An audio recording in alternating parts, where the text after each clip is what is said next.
Ukite so now pulit ta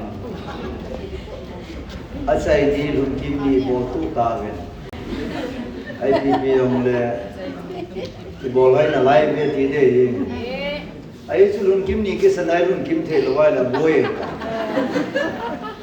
angai na ki khan ni lun kim ni ai ma no ve I so now le I pui pa te so now I su pulit jeng ven trong ki pa thu kan se de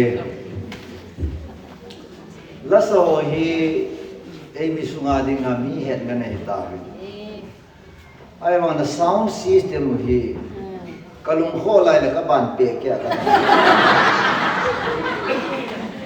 ai chu pathi ni na to ting le be o si ki tho ko music za hung za la sa hung za a to ho hung bang sungai ho hung bang Mayo si nan to kom ting le pati lobi na suki muzie ye chun nung langa ka to ji ham tu ne na laki sa chu khatsa kamel chi tu mai I pui pa ten ga chang lo akilo sai ji ke ong he la sami ka nei Patien tu kasi masangala ka na sa masali. El ngamboy ne el diwein, ngamboy olin pa el mona te hoto. Kwet te da na la na sa hola, baseball pa olin alin pa. Ama asun nagaule, patien tu lamay na sa taay na kuyuway. Kaya mamun muna hi program kasi yung ba, lasa kasi yuway. Gang te ola lal neu ki ti kha yo khang lai chu la sa thim ta kan omen ke chun lal neu la sa ho kas ai le ungam boy chun ngai no mo mo ji yo la hoi ta kas sa le ke ka tha nom tho chu ke le ke no ka ngai nom pu mo le thu se yo ye bang kom le I thu se yo ye ma ki ngai no me ai thu se ke pathian nan to ai vale pathian lagao thu se ke chu ila sa yo ni ngai nom ngai I thu se yo ni ngai nom ngai in komanda no e maman kom ngai e mi hoi ku se le hin khoi man ki ji wa ki kap kap ji ka khop ta ne nei lo di la to ke ka ngai lo we ki khel da dinga pa ki khel ki chai Sab te hindan kuka de ni Biligram in kurse the bolin altar call upon in Amho si Columbia Lord I do accept you as my own personal savior and Lord at Kitsai O truly niao lai apa na mit mo reu si pa kai ko ma report ki pikit But he needs to know I know me away But he lung lai na pen su Kasi na lampi di ta poitia Ida la jeng ka pathian ni ko mu pi lam pia zu ki pa na che jeng le pathian ki pa ai amen ye ju chui tu na ka se ke ong su gi ta kan ke ka ki la kho kho ai ju pastor ku reverend ku pasar ku thang jaw na hi aman la kala sim la angai nom ta kha ju ka sa lo wa de ka hi ngai ha lo ge le chi ya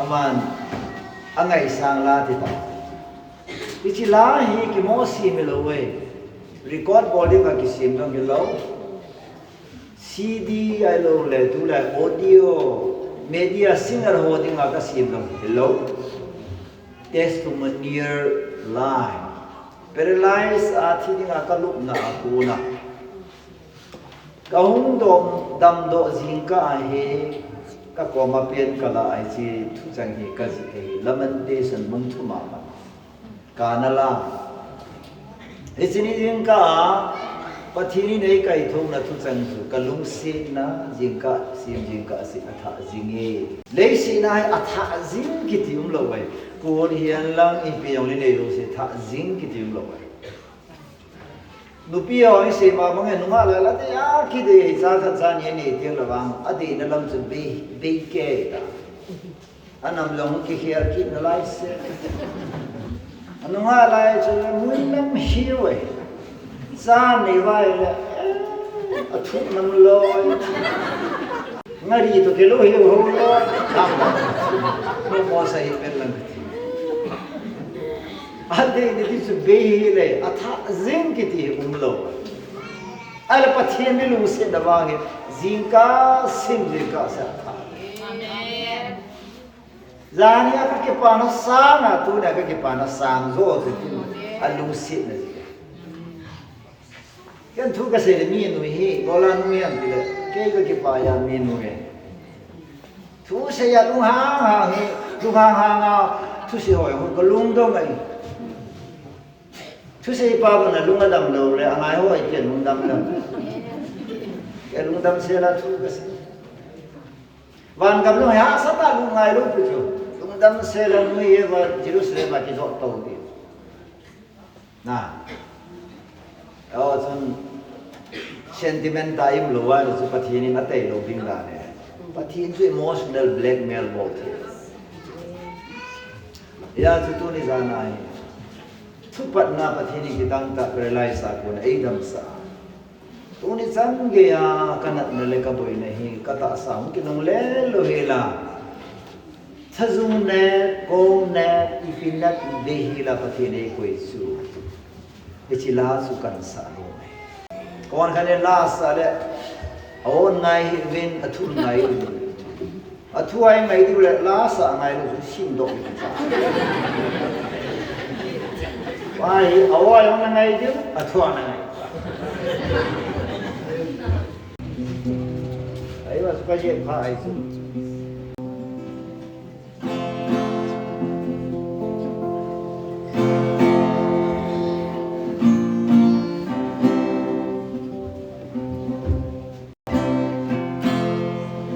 kan la do sam ka hi kha da ne ki to chana kan pu oi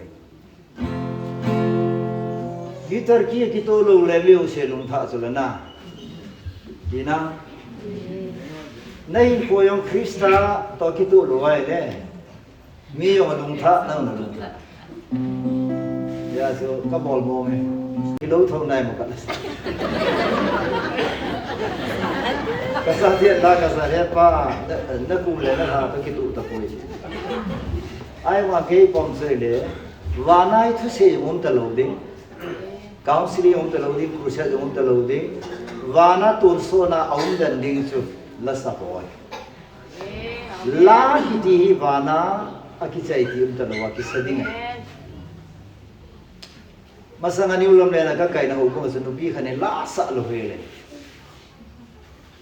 ka dung in he o wan gam lu lo dam bi ki lu hi dam wan gam lu dingai le la sa ai chu wan gam lu te le body ne he lo de dam la ni kho zo hi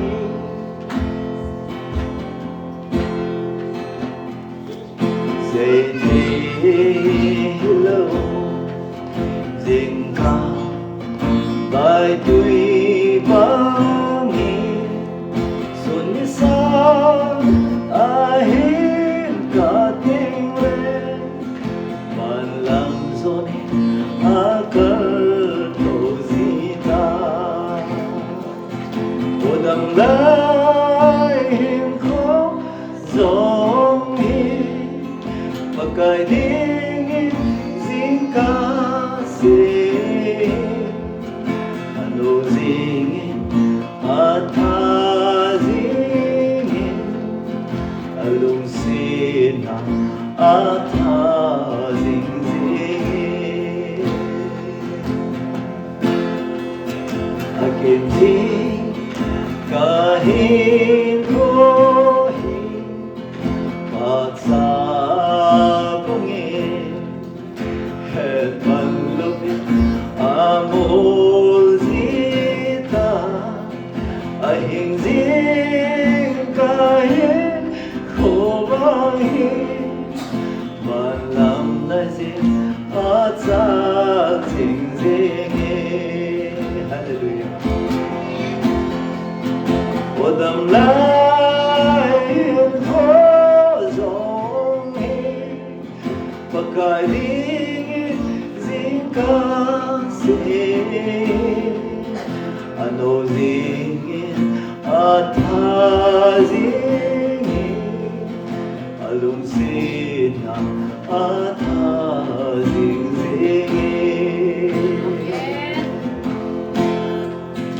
manlu Kristatisan sunting katsang Krista damdai ni holy tongin kasani toganeza katse masangse udamdai infozong magaling zingkase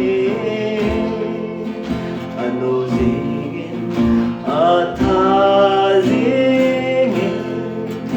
alungsina atazingin udamlahin kozongin pagkailingin zingkase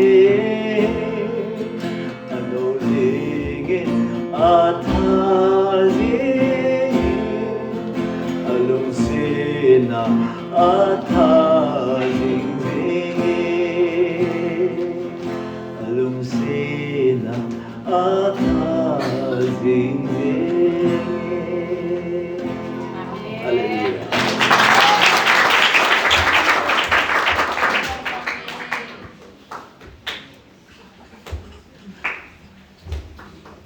Panay mo? Para sa wala pa yun na. Tuni sana hi.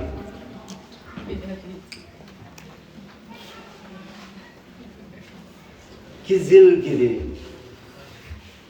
Learning.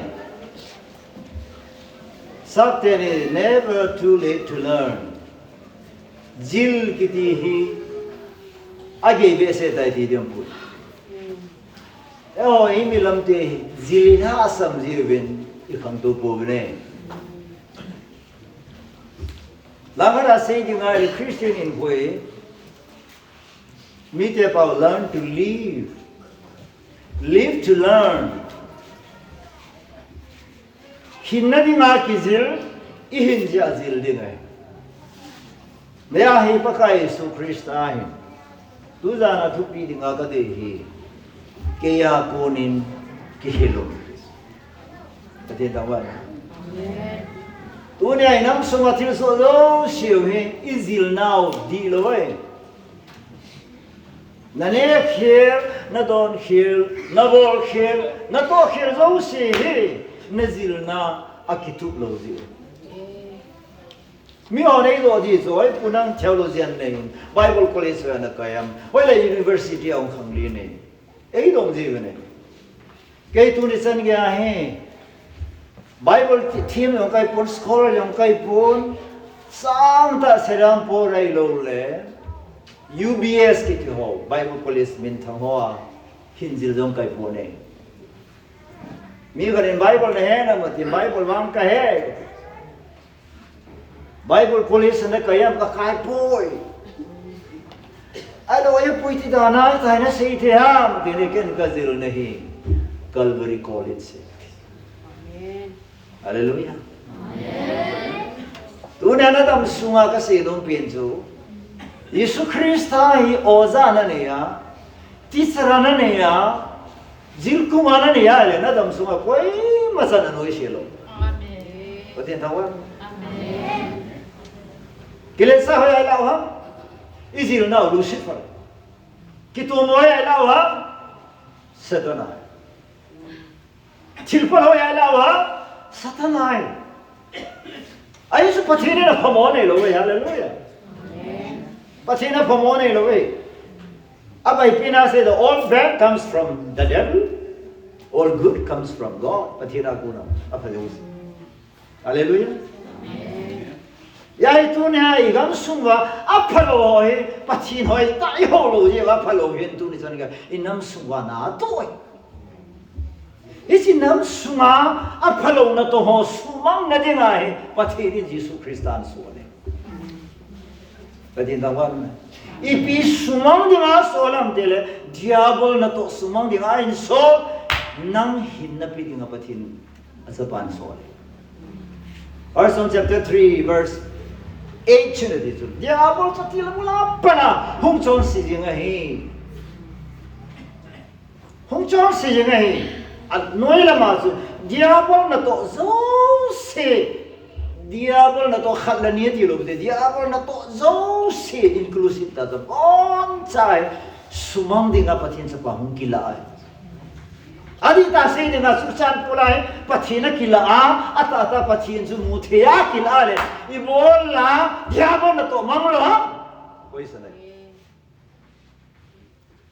Yesu Krista ka munia panai kahin kuwa apalo daw sa patina sumang. Ibola sumahan ay sa patina ko nilo. James bungkat, Jacob bungkat sang som again. All good gifts comes from above. Apatil peo se sumahong ko nilo. Yaskin tado so kainin sumahong ko na. Beri sumahong ko na. Kani brown sugar drak kita orang semua angkon ha. Kerja ada Thailand angkon ni. Thailand aja isu tu ha. Tolong. Amen. Cila hong kelati kau bulu liang pak. Ijah pathein kau bulu kau cila dia pergi kau kerja.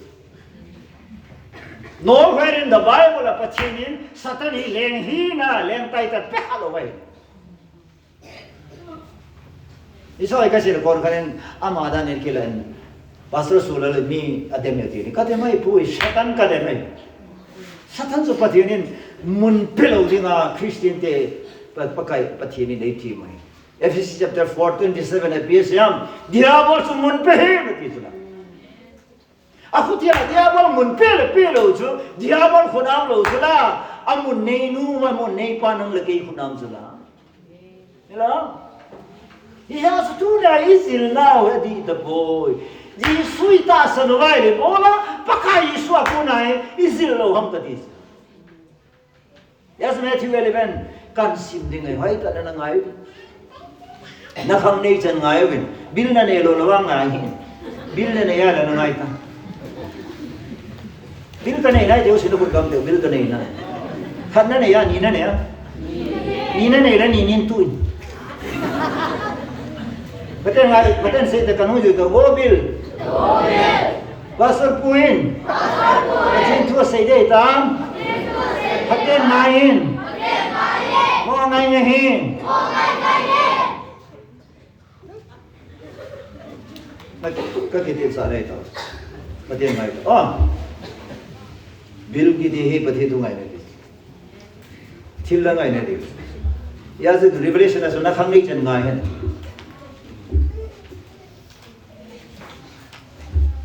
South Indian simde 11:25 में इसे पर चुन जीसु न पाविन वो कपा वानले पकाय न बकसा जल वानले पकाय दिल पकाय तो कम कोई दिले वानले पकाय ले सिना तुगे ओन लं नागा न मेई ले लंपांग ले लंकोई लंचिला लं सगायों ले पकाय दिन मुल्ला लाजपति ने फूट पकाय खर्चे से pakai mun koi mesan puthe igam sung ka thu thu he kain sung ka thu thu he kalam sung ka thu thu na ka je ana thi ni ne khathe ka ye ka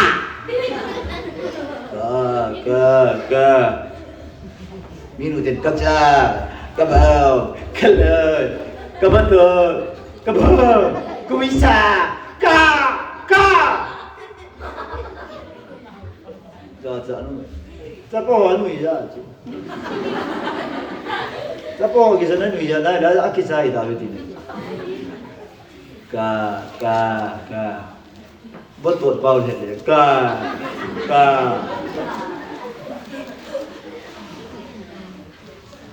Oh kehin ho.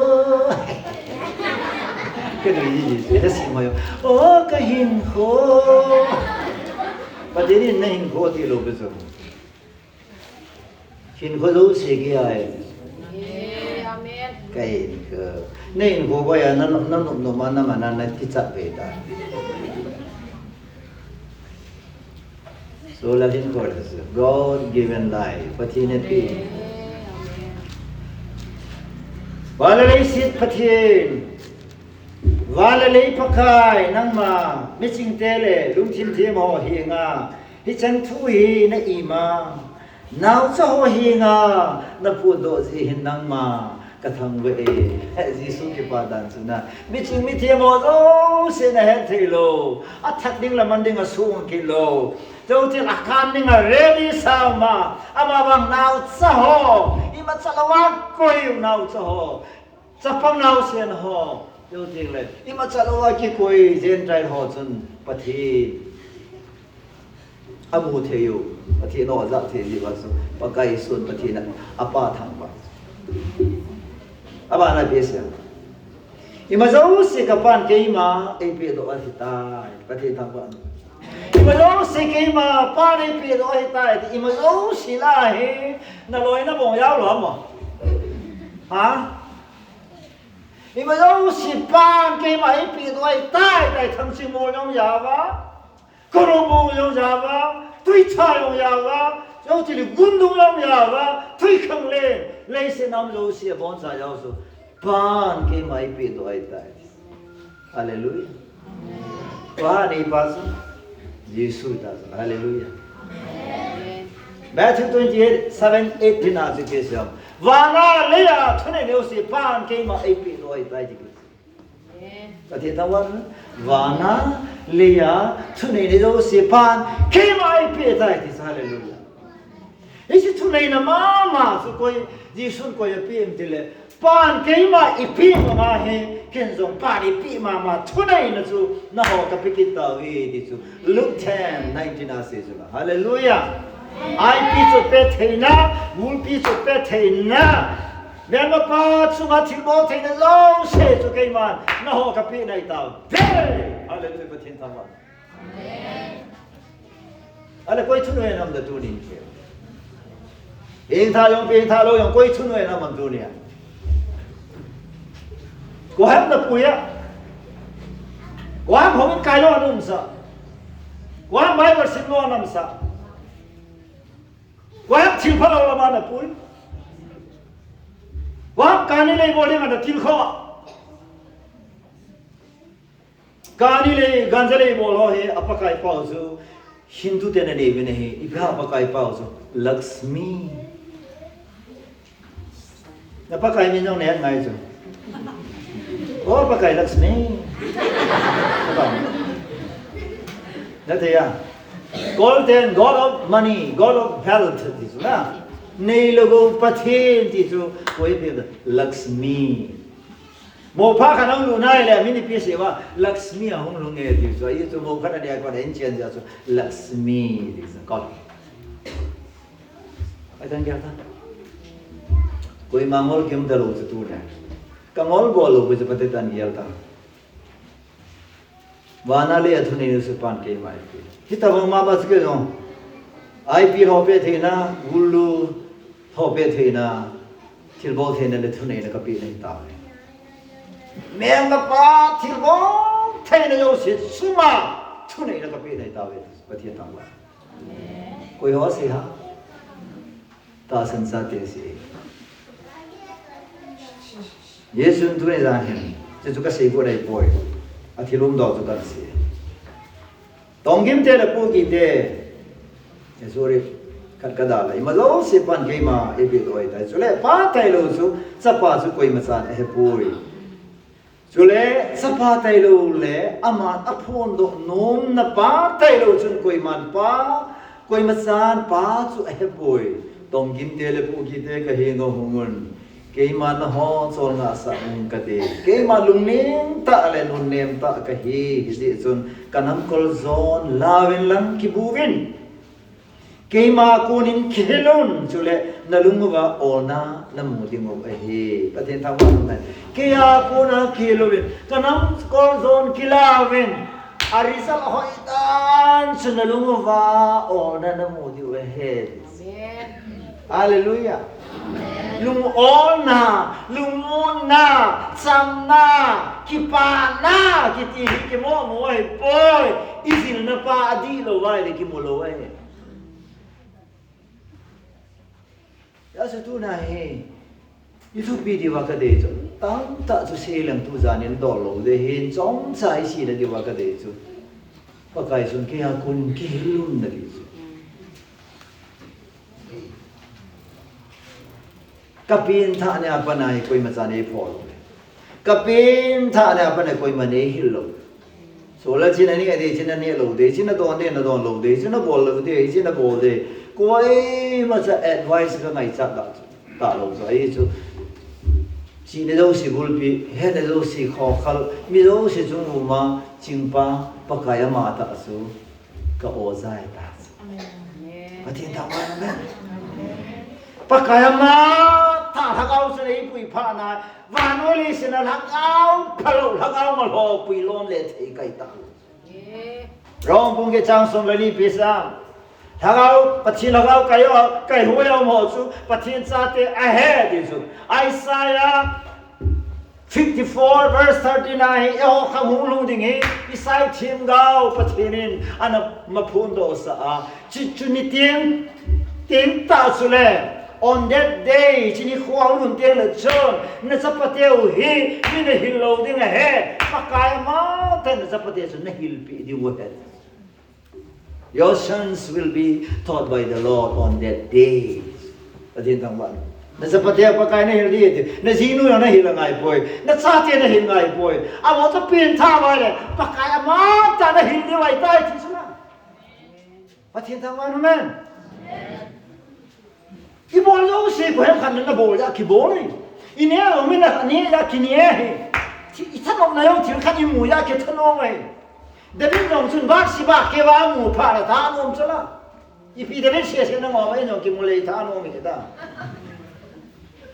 e o i ga ke pha sa David ki oi mo David tu da ta nom thoi da nami pa kisu mo lo hin ten ko tilo na thanom di sula pathin feeling emotion peace out ama bang pathin herja pathin do na dinga man dingai poi pathin man na ding khadi pe hi procreation sa hi na dai pe he ki dia easy tai lo tu midam ke lo tu yes David jun vet lo di khare vet pa na tu bat siba ko na zil do su pham di zon than hoi su avet no di lo di su tu na ho mu sunga hallo ho mi mo ho ve hi ta mo ben ko khat kwa ne chu mong dai bien na chak cha mi pa sa ran ban ne pa sa na ding a thi le sa ha pa sa ane pa sa ane lo pa ni be ta wo kin bo la ka ne lo ha pa kai su na ne o Pakai Yesus Kristus advance lah so awalung ding zo siapa mana memuai le kai ni ne teh de la man kai ni yang anapi itu saat dia ho kai ni ne kan tidak is saat dia ho dum cie relax saat dia justruทำให้เราโดนทีนักขับรถและพายยังทำให้โดนเนี่ยก็แต่ละจีรับเรียนฟังมาเชิงสิจะอัศกันลุงลำดับสิพายDi sa Bible na si Jesus Christ kaya ko nin kihil na tiso ipya Yesu ay kihil na yuhin number 1 amahin apachin na le aleng hin na le alam to na dalha kipida na hiluso hallelujah Christian te hi ipya life akipat na di hi patina na kipido de chouting le patina rest Solduna na pating solduna sit ake panse to ake panse me hoi ta ito wai ne relax hiya ihana itha solu ding ilam jot ki su amen ya hi Christian in bungiti restless ake pan lawa hi rest ake pan amen इपिया का से हम तासन की ती रेस्ट ही नहीं पछिना तासन वाले न लूँगा और न नहीं दी नहीं आई यीशु क्रिस्ता है अथा सोलते पोगी पोते किचोल दो ना रेस्ट प्लेस है रेस्ट प्लेस किचोल दो ना मु नहीं या जो पकाई सोने ब्राइ लमा से पेशम मिताम था कसोल दो ना मुना लूट गोइन आई वाल होम सान वो कसोल गाना मुना अलू दे this only few tham za ni kasol do na moya this pastor restless evangelist restless galam le restless ilum kim ki chol do thelo ilum ki sa je ti za na dim panic adim itamang so ha le ipia ve nei ko di lo dan su nei ko na bol khel je si tension a ki bani full of tension rest Pakai Yesus le seju ho tu betul mah. Garis ini kapa thila pa no do dia ciu tu. Amo lunggi me cipam diri kal kai tu le cilai no do diin. Iki pandam tu hu. Alung cima ha gel ta no tu. Si cina ka tu. Tu ikhang le nung ke no ma. Tu ipi hung ke nong ke tu gati. Pate isu pi ba. Na pan ya pa Peter tu. Huwa he lo ta tu. Kita biasa je na. Tu ya the na tha thol ta su pakai Yesus ko ni anom ta ai muai chu hallelujah training a pesula in such situation slave boy na hasan alung zina khoi san nam ting le start sleeping immunity le chu hallelujah ka immunity chu believe me nei ta sanen slave gel hin boy na gel hin hasan na gel hin lung do na gel hin kisan ho gel hin ni da to te le bola hai the lam te la thi nga ki gel ha ja ko hai the lo ka thi jong la krista ko ka hin jong la krista I bi ki na ma ta yong krista ta ko ka thi jong la krista ta ko ni bi ho de la chu kisan na dum da lo ka no lam te chen u ha no ki the bal cancer a dam lo thi te the ngam da so na a bet ro ma til kho de nga pastor ka chi ho so manan til kho so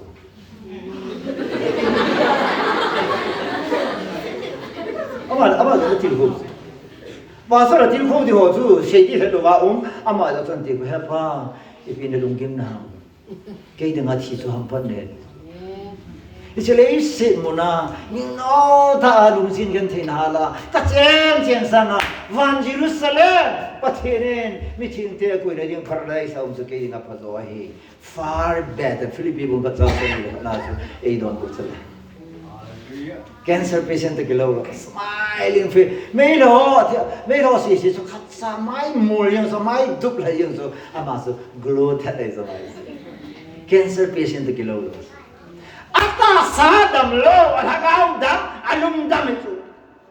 Ho lo alhagau ang dam lo ta sang dam lo dam mo pi dam mo pu. Dam mo thang ki dile ka ta ka di. Dam mo na la ki jang dam mo thang. Sa pa na ne dil dam mo thang sa. Dam mo a ki thang. Nó bị hỏi sẽ cái lùng đâm đâm hè căn sợ nó cả là căn thằng tê cả nào cả chiếc cái gì cả lùng đâm nó chim ẩm vội chỉ tao hỏi này đâm là đi ngon rồi hallelujah và thế nên van cái mình mà sang vài lễ xin này ta sang cha thì imu mà sa bên đi hallelujah imu mà sa he taught them to sleep bởi na sa na lùng zin na puma imu thấy cái gì giúp thế ta sa na đi ta này Cancer ne yong le imuthe. Jina thiding le imuthe. Yesu Christan ne ju a hil jula amen. Christian ko ke ju storm to ke mai to de, tui pit ke mai to de, hui pit ke mai to de, tui pit futa sunga lende ai wanga kisalo ding hi. A ji ju kong sunga na to pi pa he. Tui pi sunga thu dei pa he. Apa Hallelujah. Amen. Nah, tahu gari, betul mah. Gari lantai sah, gari sinti kat itu. Belu mau mam so, tayar pangcang holu sama ada sinti ya sana. Lah, ai pakai hi, gari ketua orang he, kekisah di tu, itu gari, ai lam kada sel, alor ni kahel lo, dia kahel tu. Ini cha ho tao na ka je ba ka he lo ne su ke hi engine ka he lo nang se ka he ni na dang ko sa ka he he chung on de ya gari ki ti hi na puncture sa le boy mo de he ba ni su ho hi be de tu ni chan ge ya long zar ni ho ya chi yong le lam ka la ka gari puncture ka la amen I masa ka he lo ai wanga gari sin thei pa sim pa pakai su ka gari sung ka to pi amen hallelujah amen Pati ni ni ke pata ni ga hon gen thei ta ni ta chul le ba jisu pakai pata do to ongken na pu ne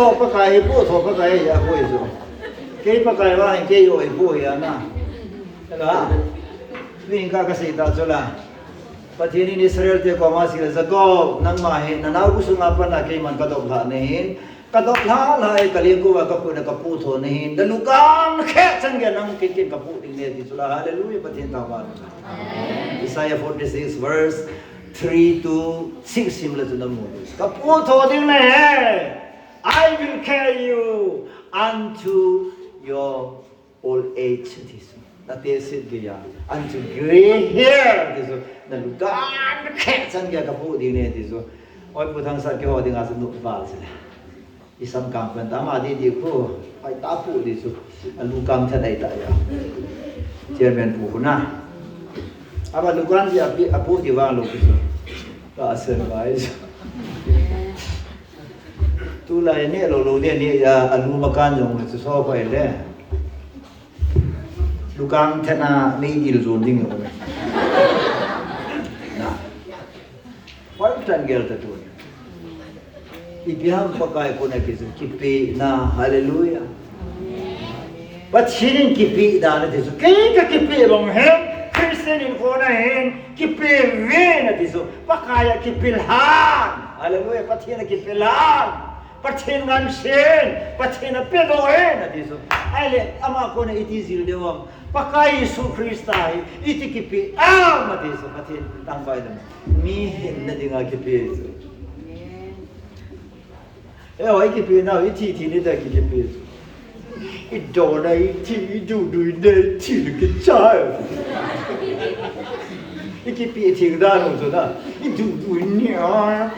Idam sungai du na khana kai van hu ma kap lo ho ka sa poi thiu ai la ki pe thing la jo ka de mal sa ha ne gil pin le ba pat le ba ne thi ding ai ki pe so ki pi ai na hi chong su ki pi do he ki phal theng he ai wa nga you sacrifice your life in wrong way lampi di lo na ki phal pa pati ni that is not what I taught you ken isu ka hil boy this pati ta wa amen ka hil boy so hallelujah amen dunia tu da na i ba ke aku hi zong le men dunia ikipi da no yo ji so jil ngai so hallelujah amen i mola yesu ki pe ham Vananda la ala tola la apa thiri na poi la cross to ti pyang del ama thia vanu hina le ring tum wala sa chula apa sum dinga ki pi chula tu na ho me ne kai bolam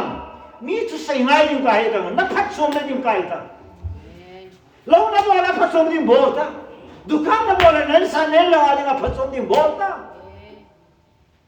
ka ba na bola le zo la na pan ngai ro pu Mia dinga apa som dingin kabar berata.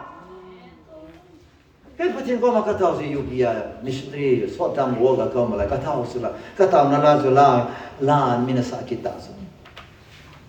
Midanga din paso minasem tan pagka hibo chu kahinman hibo chu kaya nei solin chingkate nei solin hoi lai mon hizong le nei solin na long de mor so na dingin nei mangsan pakai hallelujah amen mi la dingin pasom nei shemen hibong su kahin lo he pachin ko ma surrender ka bola. Lord, make me so that other may be blessed. Midang pati mo sa natingin ni simin ka dito.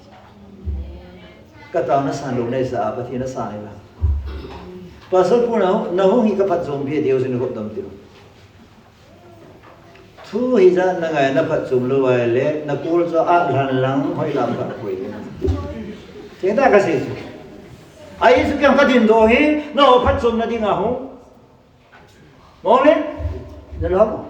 Mole pat zum na di nga, patsin ko na katsana ka ho nga ito.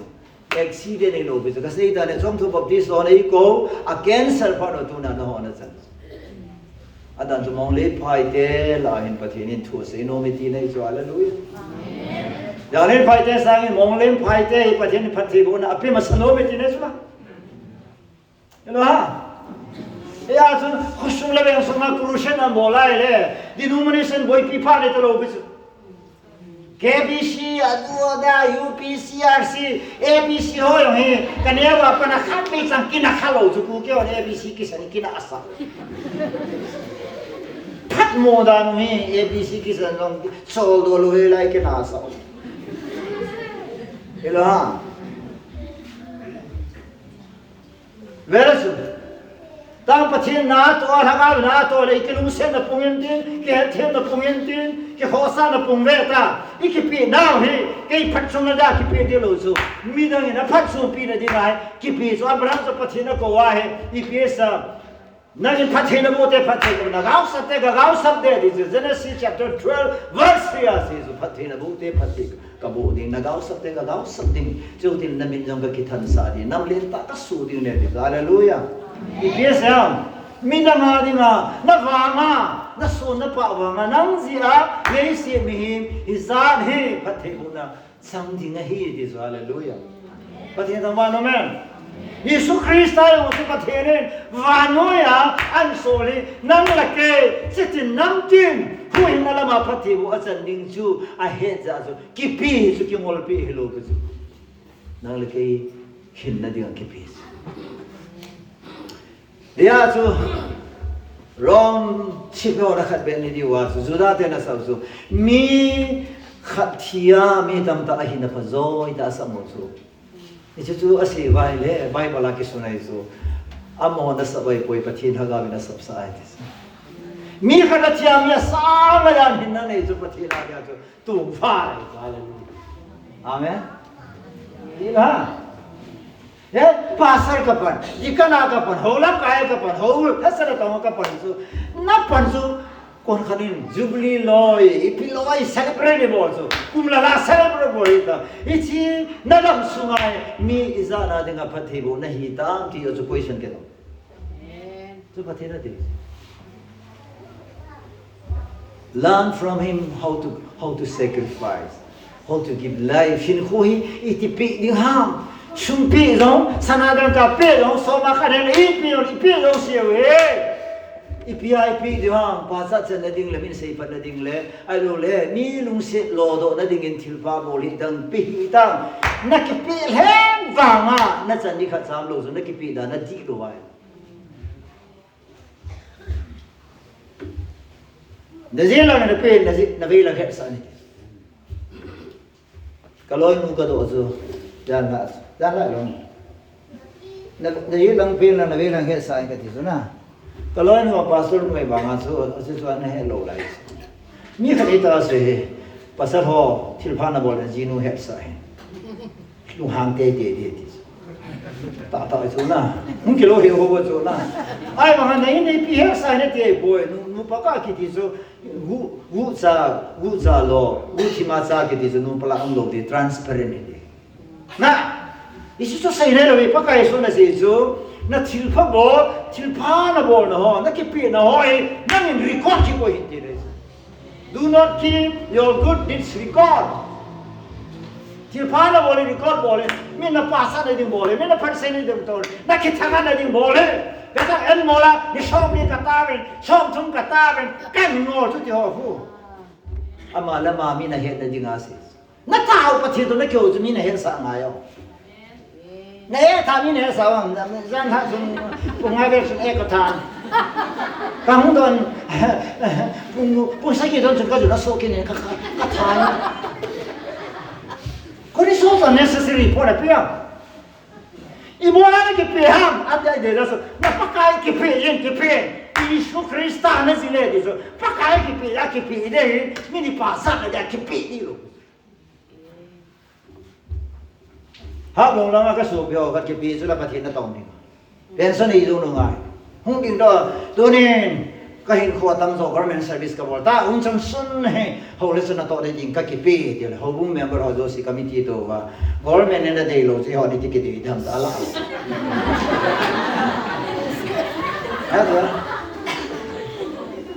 ya de ya ho bu committee to wa ke thei pon de ti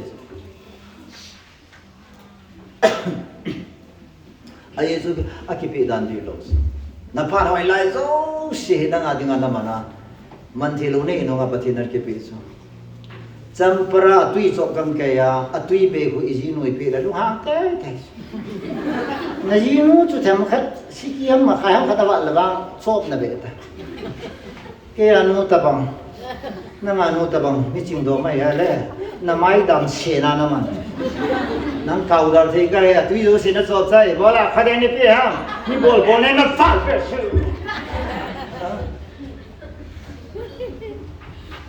But he says to give the best. Up a pain. Hallelujah. But he didn't pay home he. Till I say no so. But he pay no say he. Pay sounding up but he pay he. Isakala had the anke koi dendi. Adding a deciding away. When Sum Simpa Reserve Bank of India, Akam Kamale Hakahatilu, economists and Kakashim say money has to be circulated. Bad money is extorted, good money and bad money is circulated. Sumjama, ahoy cha homin manglovin army, akoy themin manlovin homin, ahoy mo cha dukana circulate ke bole dituna. Mi jong ji ahoy cha manthelewahin ko man ke hot bang bora ta ke lo hoy tu ya ke bang cha. Pati da waru be. Hallelujah.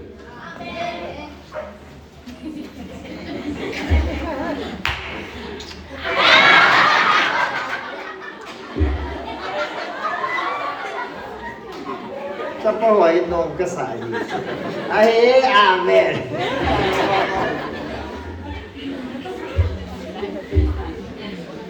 So vai bala sei ke do so na missing mi the mo ne he the lo na so la da ki phor je ti so mo ta. Ao do yung ta sat pa. Ke mo no me sa pon ai li mo je ke.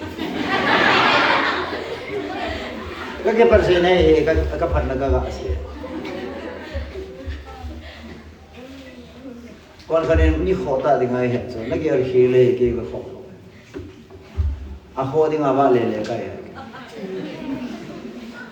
bắt thiên phát này chẳng kia phải thì mua sa thì ngay cái vào lệ, cái này isap là cái gì, God is good all the time, pakai phải dấu xin pakai phải, ít chắc là lâu pi tham cái sami cái lâu cái, amen, ya rồi, ít cái gì đi. Ibola ki pe da pathin pe ding lai pe mi ibola la pe ha mansa ding pe ding la pe hallelujah mi da pathom dan si golun la he nonga no idi chan la nga to so na ikama ki se masalo se mi na ki se so go pakai mi ka na bol hai mo ba so no kamu masana so kami na ka kyo masalan panan ti su ka he chami tha da na mi jong hi zalan pa na to na fu ri pathin pi dinga pi da mi sen na ding mi phat som bol na ding ai ku ni pi di chu na ke hoi ai pi da pathin chin vain chin कि पाने तो फसेना थी फसेना तो फसेना वो इके ही कल सोने की मन साथी आज जो पति ने भी उसे भी दिखाई भी कल में जो यो पकायन इपे जो से पे दिखाई भी कपी लोआए कमाई खाते थे Sa ko tan. Di ba men na? Hallelujah. Amen. Yes, you were given to give so. Pathilaga ke hilwa daita so. You were given to give. Nakipiyo se pathirin Pega na pihati tu ni sana lagau ting ni kwa masi so hallelujah amen dia nawan na hoi yo pi beta mi kon khara din do ato le bi so se ke ba so Christmas hai ta bang mi su ngai kon khara Christmas nga 24 ne apa na 26 ni san ya lu ha ki sai me be le lu ha sa be le lu ha pu dam ngomong lu na Yan kasi bibang smile, smile, Jesus loves you. Smile, smile, Jesus loves you. Nalkasa. Nuin, Yesun nalungsili. Pati taman. Yan number 1 ay zildiw sa pagkay ko na pati ni nanay zo si Vanoya anpuda ay pen ta sa pasang ka to cross to so hindi ni dia apia yung si bola apia haram nang lekin van lunay ni ding nang lekin son patsan nai ni ding nang lekin thi nai ni ding nang lekin bol thi nai ni ding nang lekin hin pi ding nang lekin to so hin nai ni ya so ting van uli si na va sang sunga hin na ding ai pathinin aku dai su ya jong hai tan gel da ya so say na pi siang ji so ahu in so ko ma si ta so Matthew 5:14 you are the light of the world và nói bạn này về thì ta và thiên thắng quan amen là đây là ngày tông kim te po ki te kai ko cái man so long asam ka til kanam ko zon ki bu ven cái ya kunin ki lo ven na lunga ona na mu de thì so lấy se chunga pachina pataka sa ki ho sanga ai kwa pi sa lung dam sel lumong sa dung lai sel ki pata hi le sina kamus mi hau pa yong ki pa ni bol thei pa chinui mi lam kai pa ki pa mi chat pa yong ki pa lo tu na mi je pa yong na beta ni khat tel mi na je thau di tu koi ma sa pa men tu na ke ka bai cha ni khat tel ke ka hau nang na bai cha ki tu na nang san mu hai na tu nu zula thei khat dong hu pe ki lai di su ama bin ko generation a hoi nga na pi ge tiu ke yo ba tong kapa khanga so ke ka pen so ke a ko na ping do ka sa te himul lo sun so lal sai sa be tam alim la mel be so ai so ke sa nga sa so ke fit nga le in chi thu ne ba ka nim da so ka sala dinga pol sa nga them sa sang je na ai ba nga so pathinin ka sa te ni pi ai ke sa nga sa so ke Kasa pariya pa no inchi liya ikhal so. Fit wale inchi segi e kat. Inchi ke hung de so khang na lai di.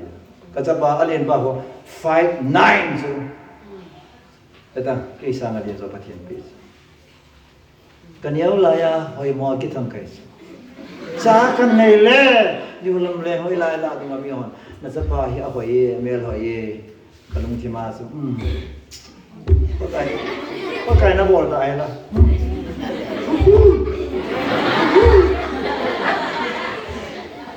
có thể là amen itu so video tu ni bai kai ko dei je ni amen tu ni ka pitam tai ka bol tam tai ka hau tai chil pang ka bol khop khop me ka sei khop khop me ka tau khop khop me an mol ka tau khop khop me na ki pi nei tam pa sang wal sai We don't care anything. No greater sacrifice. No sacrifice is greater than Christ's sacrifice. Yesus Kristus kepi nasama lenzo. Oi masa panulisi na kepi ang boy diso. Amen. Gente na yung gente kesabalen Yesus Kristus nga gente zo leisi tunga pimlo. Amahe. Acan zong ana pen zang ahoy pen asam pen ahoy zo si ama san aji zo ama pi ta banga ki pi loi Boltam kisay. Igam suma mitam takipal ne kabat na ele. Son si boy thagaw ba ito na kipal daw. Ani na ipya izil diu Jesus Christ ako na. Ha? Number one, humility kineo sa na. Igam suma boy na he lit kisu ya boy re. Nu pakika yung chumnun kisu na kay tu chi hen, kay idea chi hen, kasi ke bolam ti kanes.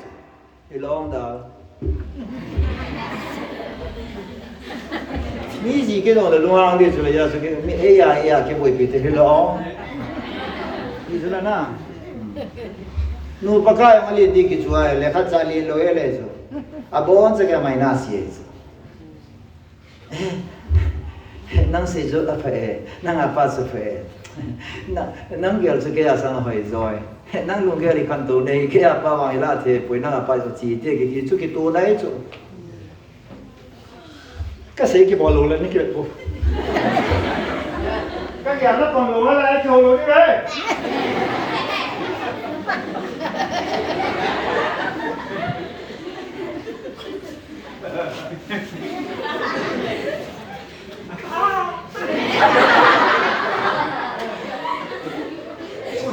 lù lên xem cái gì cái lù lên cái gì nó thì local church này vào cùng luôn assembly đi hi van chỉ họ nhau ngắm vậy đó ở tiếng đó siêu khu ở luôn khu đình cái lung gel khát là sinh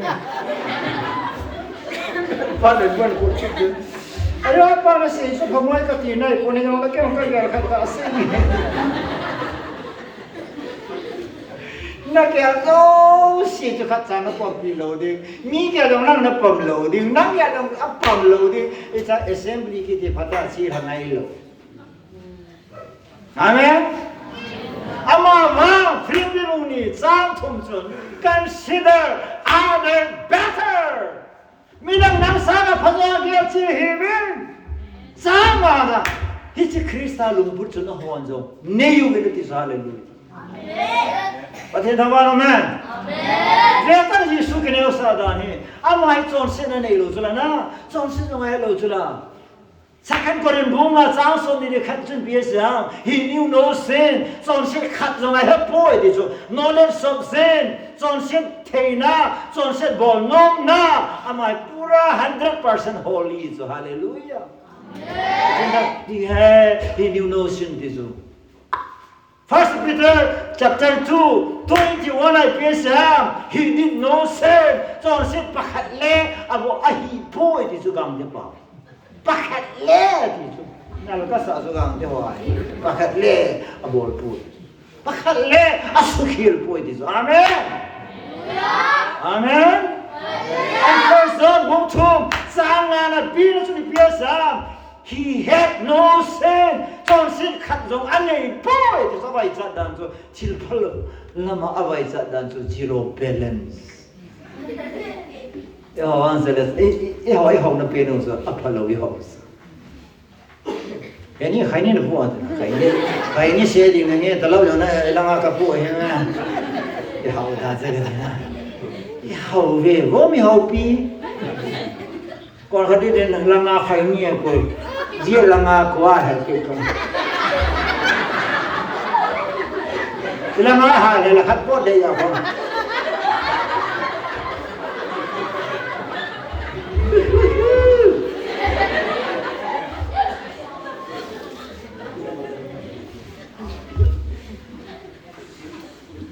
Hicham ge Johnson na yong hepalo. Johnson yong bol kham. Johnson khat zong ne lo pa chu mi Johnson te ni gun da te ni ki ka ki khai chu. Ba ai so pa ko ma complain khat dong bol. Azil le be ho ding ataw pi rob spe de pa hello zin ngai de mi. Ayo den niam sa kan min noi si dai ho ki thu so ro so. Nang noi si. Pya ki mo ha? Pya ki mo ni. Nang nei lo bi so na setting se na pa Lucifer colors on do. Rabba bunge chang so lo thum I hate pride and all that but he na thet pin he chon sil la yo abul pi su kilen sa le hoi tho nei ka the le ti tu ni ho bu su ma kilen sa to hoi tho nei na chon pha tol fe na nei le oi ki pa da pathin yes you did learn from me ke akun na zil tai di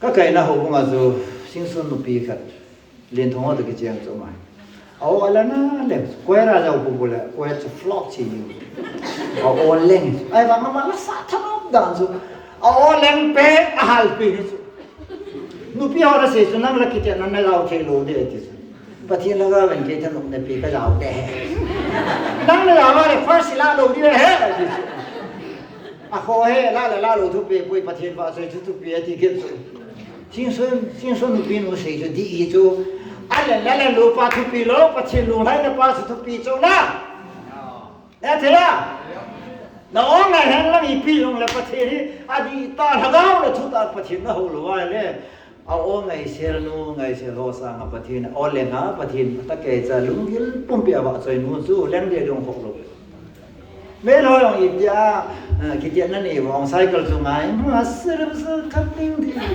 năm ngày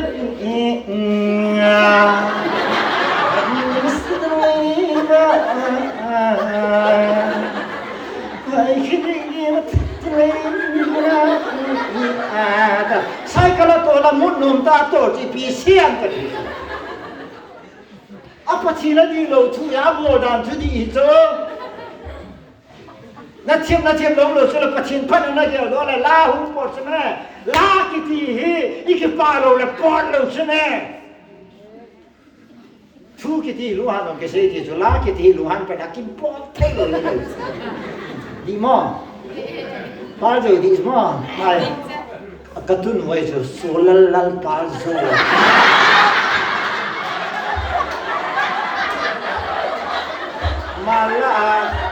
mala katun isun so ma ya he katun way ya ko amin si diong kanop lo min si do kanop na jing thing da no ma ini puja ki su mi se to hallelujah Amen. Humility glorify God. Kineu sain pati athang ba. Kineu sain galazo. Kineu sain pati ni soy. Kineu sain pati ni vangama introduce all this. Ai Jesus Christa. Valem pa ya sulima hunga sangan sunga hung towa. Bethlehem bongena luma ya evangelist sarka me tu lo ka complaint the. Kalau nano lo yung thaukan ipat ko ake yung lebe lembongin ka kaya ako kasama. Amen. Thaukan ho katil ko sa kay ni pelo lo ko na pelo. Beta. Katil ho so. Idan son siya thaukan yung miya do ta ya sa na bol hai de. Pata. Kaya madam son kay pata. Thaukan ho katil ho ba pathin nung sina dili la hoy la kasi wadiyang gina nang kana lo melerang ka ve lo ay thaukan ho ay ta ka pa sa. Don siya na pero ko na pera pata. Ya lai thaukan ni pera ka boy si thaukan. Sina pa ke pa na ding athung da ka sikit. Gamoy sina te sina pa na bol hay la no.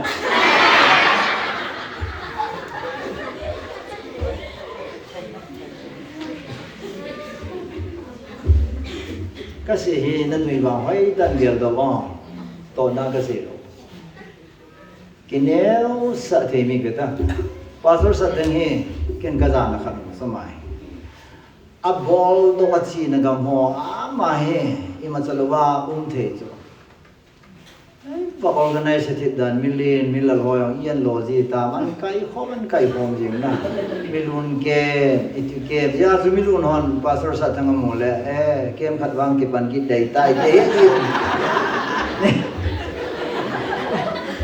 alim fet di lo su ka pai ka sa na he amai le hinda na kilit sa na sikiyong ka mo lo su ka amen Kilen sa ni ko na pe ham. Mi hau te le hau na sun kilen sa na pe so. Hau ja kilen sa na ka sa na le hau na so pai lo pe so.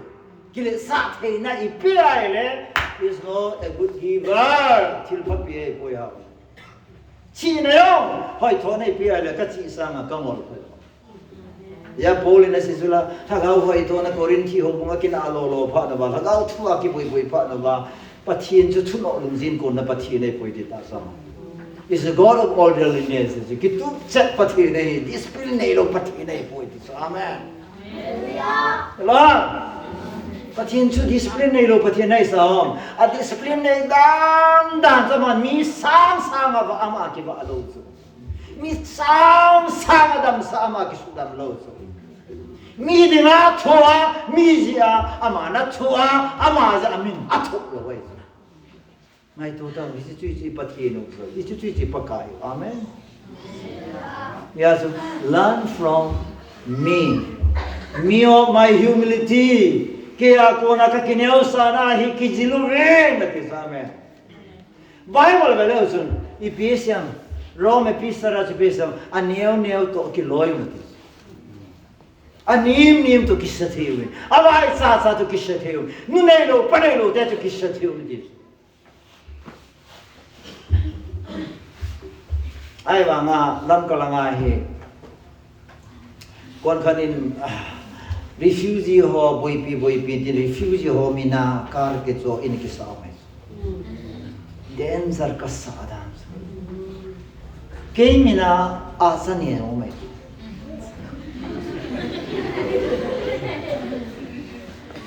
kamin hi hoi ta ke cha se ya ke na go la introduce bola kasu pyo ka ne a cha ka ni ke na ma pa ka he kamin hoi ta mana a cha ni na ni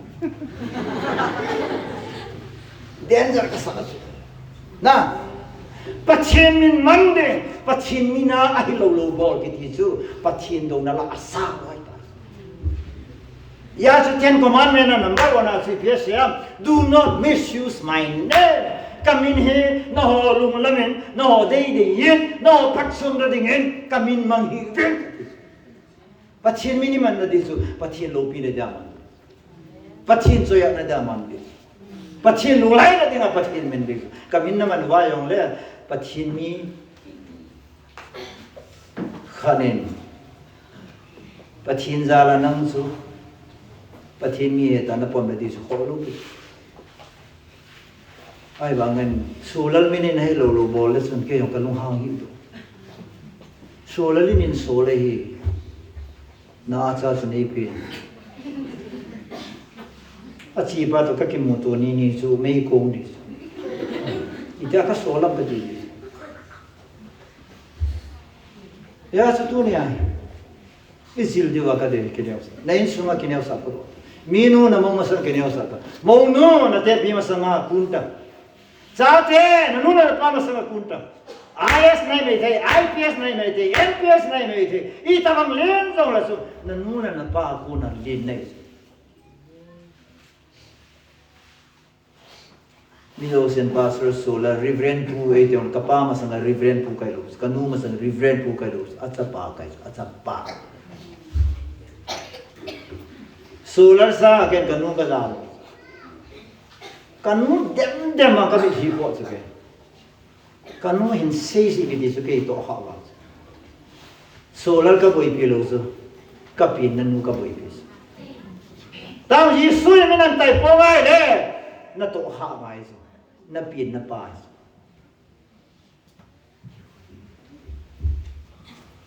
ku ki yong he ka tha si te ku ki yong ka tha si Kanyawa pa na kuki ka ya kuki ka hiya ka patsom na kamulo mo ne nangan ka kim kuki ne hi sandalang phatula ko macani no do lo ni solar naga ni ke tu na phaito so anom ta ka wale la la le la u ka sai na la dis ki piwa agin ya kuki an ke pe ngam amu hang kapin na kam hi su lo cho Amar ka be ane ping lang khai America solar panel la balen hung gatin helicopter gatin na era jet plane hung gatin Susan pura hung kengal gatin video se amen amen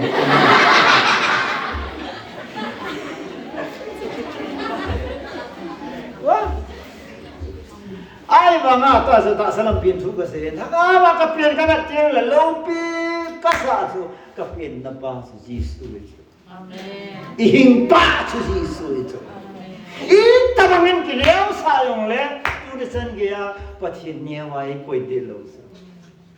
Hallelujah. Amen. Hesong ta kimutua ka chi yan gay ta ko. Bloke na nung banang bato. To tara banang mai so senapati ako. NSM hon senapati kalkala ko.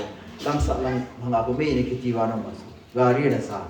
Kay pa ko asala gospel musical ha. Kujen so na kahung le. Speed chima kahung. Không nè, làm sao làm nào? Cái hàng su, cao boy hồ cao bao nhiêu cái break cao hồ cho phút thắt up break cao hồ lên, xếp lại với AK-47, lang khát window anh hồ rồi, window ha, ở cái window các cái này này, alam cái bao qua thì cruise set cái nó bỏ cả rồi, hoa nó cruise rồi, cái đó sẽ nung lang asir so cái, ở ra khang đâm cái tổ bên nhau, ở ra nung super nang ki kar pastor chi lo ne oza ay koi khaji tang soi re bati ko nam sunu ngai ro koi sunu ngai ro oza di maman ja ba mi ni lo cha tak se ti wo he no koi wo mol ne na malan cha tak se ti na la hello ipia ka sem til ge ita manen ke kineu sa lo le pathi ni le sin jinga ei koi neu lo ai so pathin ta kile sa jing thei mi ki ti chu lin lo lai ti nei Nale lo ya na kele sa chula Nunga sa pamneo sa chon hai ke ko sang na bu hu nale nom je na bu chula na sa nom ja na bu chula ken the the ya na ken ko ha sang la ko man na sang ta re thi di lo gang te o chen kom pa na ba lo so boy no hong kum ti Boy nu hong kum ti ga ke hoi ti Chiang kon pa ba Ya chiang kon pa man nga chiang ko sambu na masanga so chi ai le chiang ko su na sa ka chi e ti so lam nin pa nga ko teo ga teo nan jem ti wa het su ke wi a chiang ko su na sa ka chi e o nan ki so ai thoi ta mo ki na la a tra yo le boy thau a ki le boy thau mi a sei di nga re di sam ti Ôi ta kêu ta नहीं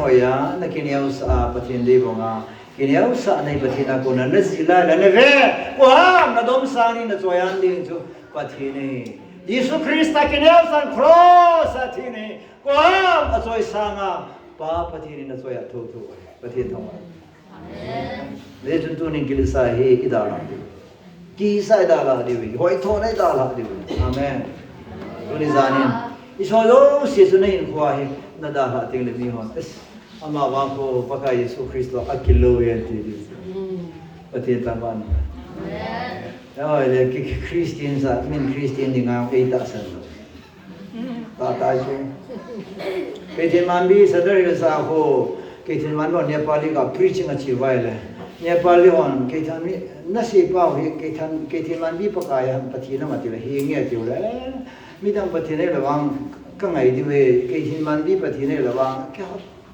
mặt sa cái ta sơn đi về như chỗ cái bang gol agu cái bong agu đi tới bang bát thiên chỗ cái hôm đi mà đi cái tipu về ya chỗ cái thiên man đi họ ya chỗ Jesus Christ ta chỗ quay mà san asan nông ta họ ya Jesus Christ ta chỗ mình là quay niệm ta họ ya Jesus Christ ta mình là tay bong ta họ ya mình là bắt cái ông ấy mà đi ngã âm mưu cái gì năng gì Yesun kineo sa. Datulai denomination ang kilesa na masuk na. Kon ka denomination wan kamel utar ka ye ni ke. Dai ba nei be ta tunai ba sung lang apa tu ne ki mutu ti le boy dis. Ai tu denomination phapen ki di Bible lang. Nasim lo ha be denomination phapen. Mary, nasaka? Denomination Presbyterian of Apini. A guy want to say so na. Pardon na India. EFCI Athani. Na. Ani nati mai the so na. Andik nati de so na. Aba meeting EFI apalo pe nati thotho. KBC papene ECL papene UPC de chumi dang ho cha kha cha ban da bu da ko yi ha mai balam lom cha ei ma la pathin ki ka bo ye di ju ei la pathin ki ka ho bu la po ho bu ya ke sa ngai lo organization ke sa ki ngai lo ka sai sula pathin pi yo si ke sa pi na da pi oi ama kin bo na de ama ai khel do na di so hallelujah amen kin da ba amen Gol na ngai sa la ni thai ki ni la ka hop te di di so to de da ba ma amen es nu nga yo na hoi sin gol han noi sin Bola hai mota khanin hello I love you ti welcome tam hingi na ti mena na ki chen di lo kem ka golan lai no nga hoi hoi kadai ji zo kadai la khat san anu ha lo khat san lo na mi thoya da ki ko ya du ba ki mo le na lim ki rat tam kalu ha kalim ka ki mu de le chila kai ta hai ga kalim chunang da dis me Ken kadiuti I love you kadi ci piesi na ma no ho to ki na di so akei pa la mi hoi mena ki se di lo hoi mo mena no shi di lo apa ti ni hi lo to le so hoi mo yo pa ti si lo hoi mo le yo la la aman ta ka chula a chi sen no sen to chula na hoi mena na ti sen ju blue ha blue blood la ya ha Bon jaga thisan ki this sanai so hallelujah amen pathin ma sanga ibon sa ba takalibo kirisa ngai lo adi de IPS officer kong ki leo sa ting le mina jana sang che Christopher upa pau tin mang office aga che ne kha thilkhat ka ngai tua ka khachi ama sanga abudika noklit sa saheb manung de leye busy hoye nang uncle matam na te chang ba yaroi ken gati Christopher su kachapa hi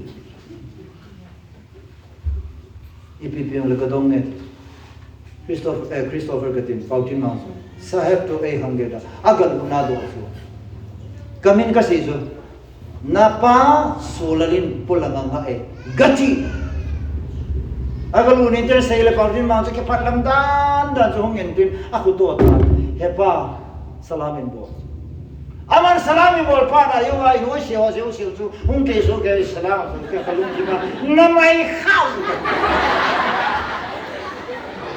ya alin pang ke ne sa salamin bol pa anoi da yo se tu ni salam ji tu Batin tangwa no man. Amen. Igam sungwa hausa ho, millennial ho, MLA ho, pachin jana kineu satan piting le officer noi la ho chu a hi sai.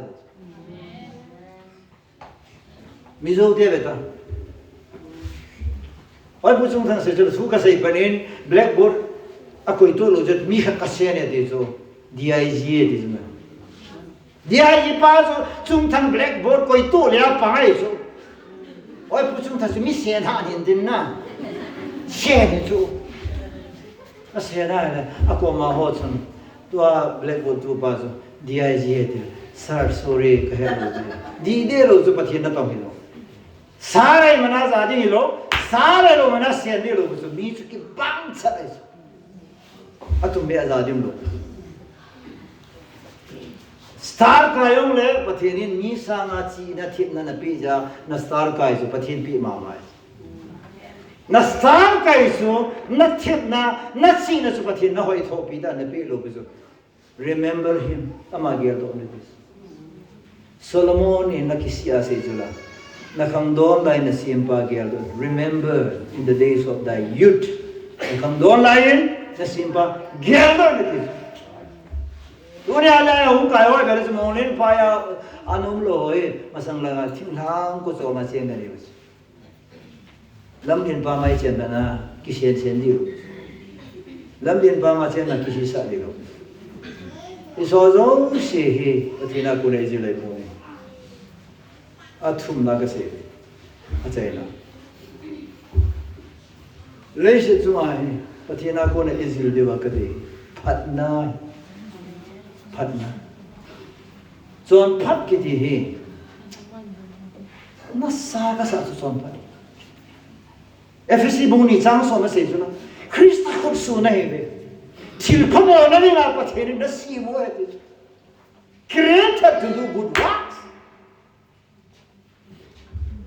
Jong ding do kaloi noi bayara afut tu akachi nom so Aya mahin mi honi si kanta za cha. Itina gelwe. Mina seiding kisal mena ingai luta khar khuttu achi chu ipia sen no ngam kati. Nakikum na diu ngam kati. Kanok la bayala coin katin, kanok la kissing katin, kanok la hak bol ta ta. Kaji hi chuna. Ya su ka kichen ti la he. Ka ga tholan de. Em suy là cố thằng kia rồi giờ sao mà giờ sao cũng coi mồ luôn cái số. Bây giờ là vô dụng đây ta cái tua cái gì hơn số. À mà hi giờ sao số mình về. À mình là bây giờ ta vô dụng ta.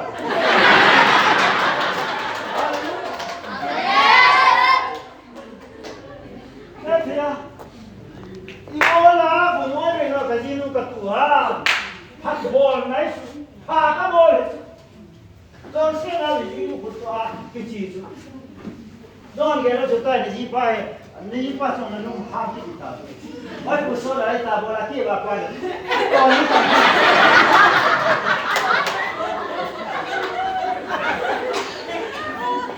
ka chi nu ke ne ke na lo wong ne ke na apa ka ni se yo ne ko ta lu ha na ne isu ko mi pi na se lo de ti lo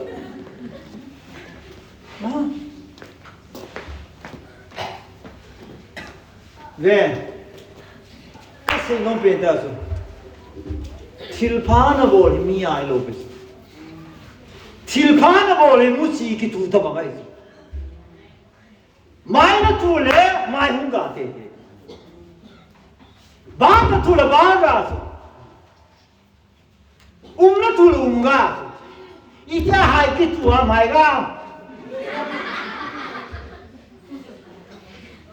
Phonga chung apple ga yong ko na ne ngam ding Bible ne chi poi di ja men na pakai phat ne chun na ha na pakai pa khila wela apha bolun Jisu le se chuma huma he apa se bola kun som thum le si lai ko ma very solid but full Tom sa le si nai ko man pin se na hin ko hai ta man de ti chwe ga sai mi phaso ang thil phai bol ni email ma mail ho chu a kho le bol na lai kam po pi ho na zui pen tau tu ma sanga mi kha lo chu ke chin man bia hum kum kha zu ba sa police ho pi u a tha lo pi u mail yo si chi men ma mail la lo a pa pa ta mai tu chung ikina puna alumna aram baile chuting le tingol hole birin chung alumna atama tam sumela lam kalala ko na zam mora ko na hum zam chuting le kang po pia ko na mot ko na zam me hoi tu na lum nat na dim se pi na le phai le ma ki lung le ba kam ni ta lo pi koi ma chan gam pis kha do pi lo ha chu la lo chu la na chi lo le hian le na chi ta gam so ngai lo na no nam ma mo le ya bu kha na ke sa le na thi to ka na che yin thi tha lo la na mo ba mo phu mai kha na bu na ke sa yong le anei pam lo na che la ke sa na kin de la zo te na kha la na la ke sa na ma mo space ne space to care ki khosa ne space ne so mo ne lo so isa so lo na so na gana bolo men ke ho trusan pula nom ta mo na nom ta market ka bolo ba business ka bolo to ka bolo thei dalo ala to ai relief center ko ni no da wa tia so kon me ho su ma gana bolo ki tu ne hello no tu su la su ne hello ja na mo se se e ho e ngai lo ta ta kasi no pe ta so thilpha na bola mi na bolo me ne bola thilpha bon na ma thilpha bol ki te pa kai ko na ki zila ki bole bo we mi ni pa sa ne mi ni se pa na ding I phat sum na da thilpha bol nan tom den sam ya won so me tam na ka tha hu chala ki so chala nan tom den sa hon pa na nam na ya pa na so in sa te me tam ka tha di ai su na calculation ko so kin me tam ka tha ding sa ka ki le pu di di pa Christian am ji nan sa te me tam ho na na insan ho na le me tam hu ti na gya do ale ji su pathi ni thil pha di hallelujah amen nan sa te da mo na nan long na so ya ada mo kha da ka pe chu pathi ho hi chu chu thil pha bo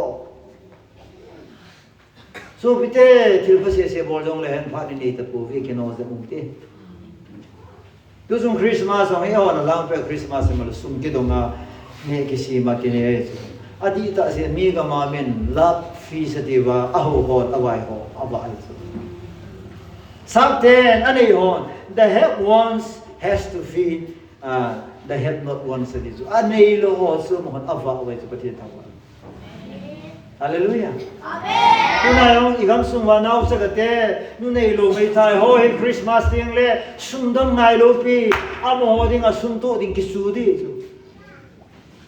ako jong le Christmas a hong ja cha jong ai mo na saba tha ki da lai di chu na yon pachino ji so we na ki pe ni ru ki ni hallelujah amen hallelujah amen ta lam ni ma abat dan lo yo mai chu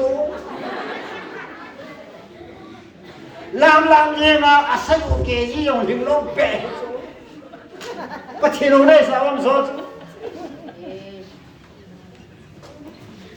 pangal te kun Allah azada no ho kezi rin lo ke so pangal le ka ya kezi rin lo sa ki mu lo wai kezi van se na te wa ki mu tui mo mo ya la kezi ko so me lang tha te tao khat sa king lo he le ama sandi ni ting le ta fa so ye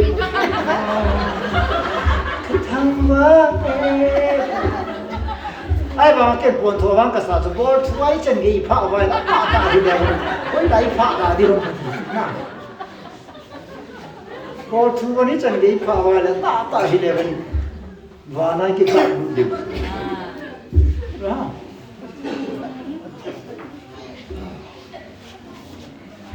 ka we wa nu bi ka nu lam pai pai yin den nu la nga u ba ka to we so no lo he lam in din na ke ji la khat be cha hin khal alam su si he lam en ke ji be su ling ha po da ke su na ko ma so ga ki pa so ga ke la na ko ma so na hung he no ka sa da na ki ko salam ba na hung he no ka sa da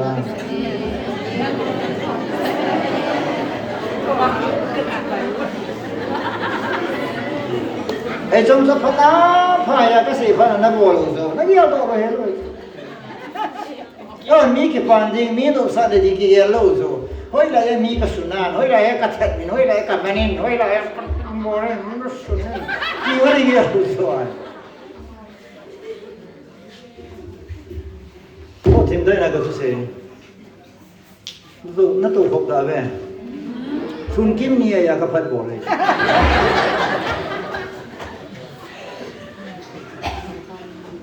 ne jaga na yung hingin di ba the ni ya kan bo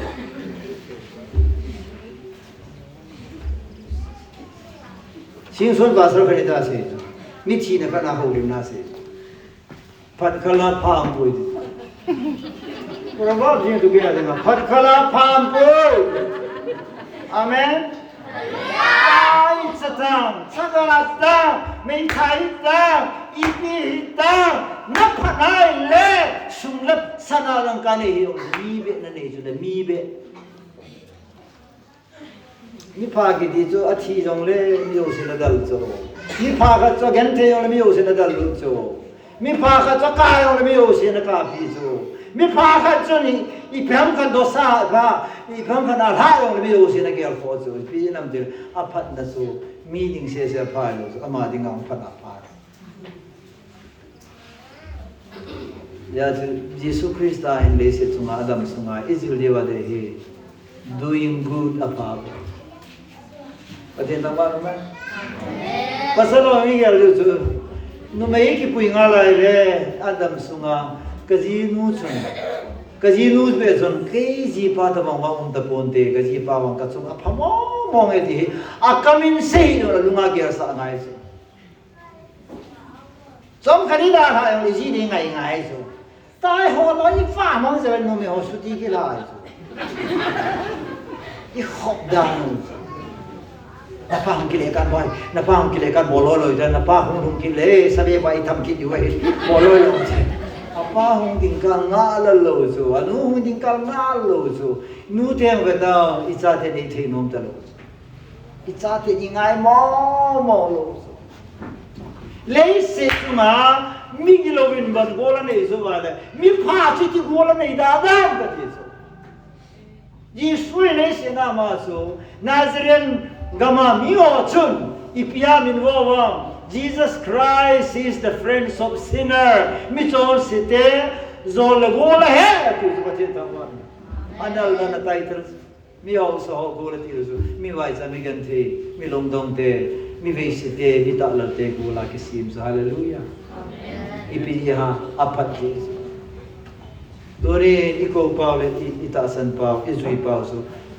mi phai pakai phai ejen tu ni tu jani ke khan wa pana next jing mande apan hin jing ka apan hin pathiani ni pe pung sob le pung ni sunga hen nain sa nain lam sunga namu masat pen sunga nakinai pi pen sunga lowa na kitu pe hoila kitum te si tu na kitum koi tu na kitum pi pen masama chun silpha bolin ki panta isi chi su pathian dei chu hallelujah amen kya konin ke le ki dam ta kal ka se te to point thum ka se chu na juya na lunga ki sa na ne ro o na ne ari za ba sa na le se chu nga I pa na le ki sa dim ro pya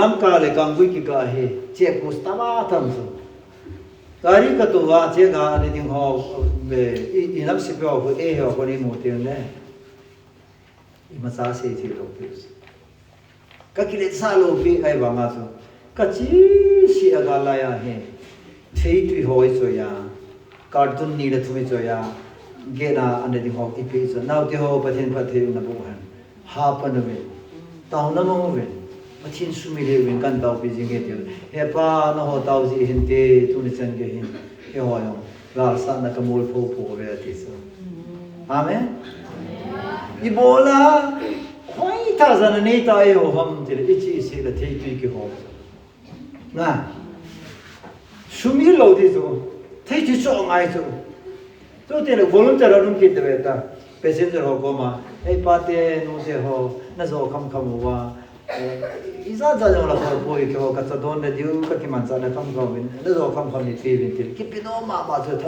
da I pi so na ti ya min na sunga chi fa mo khat chu a chunga hu na la ma lo na gan the pa da en na ba hu sa pi lang I de ke chunga hi na ha him lo this ti si na bo the lo this a pha lo zo si bal hum thei chu Son pa le chu Son sit zo si bal hum thei chu son pa le e jun tu ni zanin paga Yesu Krista ko na ki ji thil pa bol ki zilu te hallelujah amen anai pe na ji pa su na sa te chu minu te ho na pha na chu na sa te mu sa ta Bible se chu la na son pa na su mun te vanom na pau a chu ya e hallelujah amen wan mu som le ji se lo som le tu min đó chọn phải là mù viên tin và nong na pas azabo demo asoya đi và thiên thăng quan chú ý tu ni chỉ là tao mà thằng này vậy tu là na là cái gì rồi điểm point tu đi cái gì number one akipina jelute number two cái gì akineo sa na jelute amen